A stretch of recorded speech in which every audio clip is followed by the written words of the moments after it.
O eu não passa de uma coleção de lembranças. Lembranças profundas de sensações, de arrepios, de palavras que ouvimos, de frases que repetimos, de erros que cometemos e de acertos que nem sempre reconhecemos. Tudo isso forma uma espécie de mapa invisível que seguimos inconscientemente. Esse mapa, essa construção que chamamos de identidade, está profundamente ligada à memória. Quando falamos de memória, não falamos apenas de fatos armazenados. Não é apenas sobre o backup guardado aqui na cachola. Estamos falando das experiências vividas. E essas experiências não vêm puras. Não existe uma experiência pura. Elas vêm moldadas pelo contexto, pela emoção que sentimos na hora, pelo que acreditávamos ser verdade naquele momento. Ou seja, a memória não é um registro fiel do que aconteceu, mas um retrato reescrito constantemente, um espelho em movimento. Pensadores como John Locke já discutiam sobre isso no século XVII. Para Locke, a identidade pessoal depende da continuidade da consciência. E a consciência se apoia na memória. Somos aquilo do que nos lembramos. Mas se não lembramos, deixamos de ser. Imagine esquecer completamente sua infância, ou certos momentos chave que definiram suas escolhas. Quem você seria? A memória constrói pontes entre o que fomos e o que somos. Além de Locke, Bergson nos lembra que a memória ela não é um arquivo estático, é um fluxo. Ela nos permite projetar o passado no presente, entender nossas ações, perceber padrões, aprender e, sobretudo, criar sentido. E se a memória é um fluxo, isso significa que a nossa identidade também flui. Não existe um eu fixo, inalterável. Somos seres em constante metamorfose.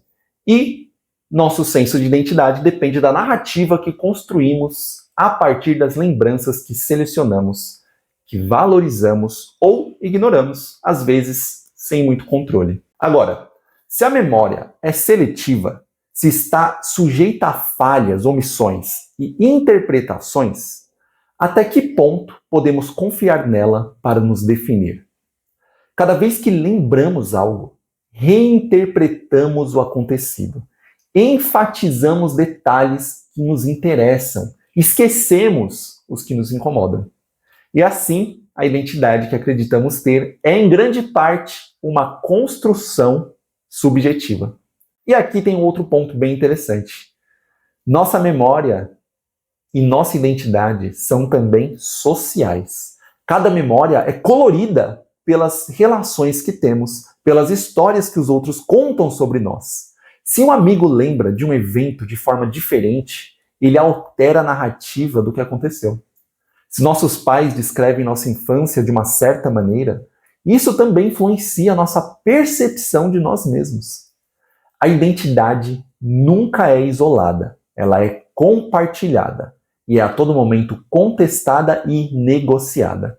Mas aí, se tudo que somos depende do que lembramos, do que escolhemos lembrar e do que os outros nos fazem lembrar, existe algum núcleo verdadeiro do eu?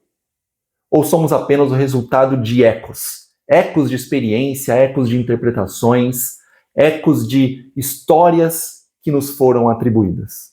Nesse caso, talvez a identidade não seja algo que possuímos de verdade, mas algo que constantemente reconstruímos.